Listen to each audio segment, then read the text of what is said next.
협동조합형 민간임대 아파트에서 조심해야 할 것은 무엇일까요? 아파트를 분양하는 방법에는 여러 가지가 있는데요. 청약이 그 대표적인 거라고 할 수 있을 거예요. 그러나 서울 지역에서 청약에 당첨될 확률은 극히 낮아서 재개발 지역의 조합원 입주권을 프리미엄을 주고 구입한다거나 공공임대, 민간임대 형식의 분양권에 눈을 돌리게 되는데요. 저는 얼마 전 분양형 민간임대 아파트에 다녀왔는데요. 민간임대 아파트는 아직 근거 법령이 부족해서 편법으로 인한 조합원들의 피해가 많다고 해요. 그중에서 가장 문제가 많았던 협동조합형 민간임대주택 사업에 대해서 알아볼게요. 협동조합법에 따른 협동조합 또는 사회적 협동조합이 조합원을 대상으로 민간임대 사업을 하는 것을 말하는데요. 협동조합형 민간임대는 집을 필요로 하는 사람들이 협동조합을 만들어 10년 동안 임대하여 살다가 분양권을 받을 수 있는 사업을 말해요.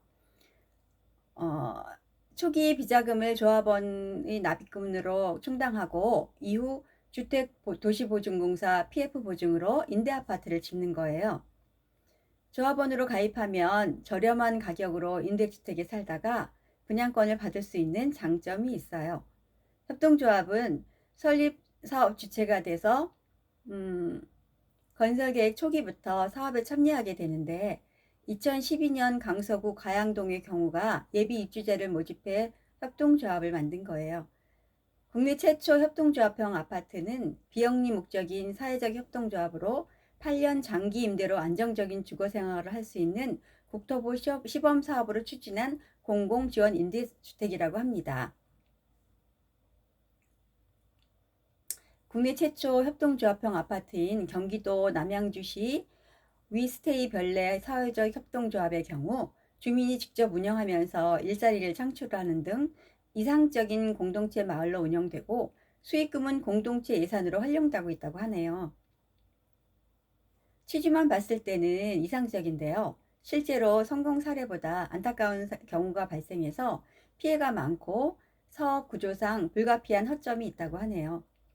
소유권 확보와 건축 규모가 확정되지 않은 상태에서 조합은 모집을 하는 등 문제점이 있어요.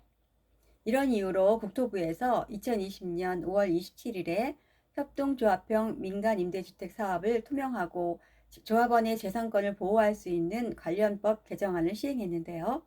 개정안에 따라서 30가구 이상의 민간임대주택을 조합원에게 공급할 목적으로 설립된 협동조합이나 협동조합 발기인이 조합원을 모집할 경우에는 관할 시장 군수구청장에게 신고하고 공개 모집을 할 수 있게 하였습니다. 하지만 여전히 사업 계획도 확정되지 않은 상태에서 분양 홍보를 하거나 건축 심의도 받지 않은 상태에서 분양하는 사례가 빈번히 발생하고 있다고 합니다. 건설 아파트의 사용 권원 80%를 확보한 상태에서 조합원을 모집해야 하는데 이 요건을 갖추지 못한 채로 허위 가장 광고로 조합원을 모집하는 사례도 있습니다. 발기인 모집일 경우에는 지자체에 모집 신고가 되어 있지 않은 상황이므로 출자금 반환에 대한 법적 규정이 없다고 해요.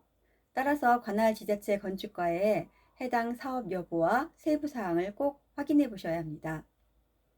민간임대특별법에 따라 계약 체결일로부터 30일이 경과하면 적법하게 계약을 해지할 수 있어요.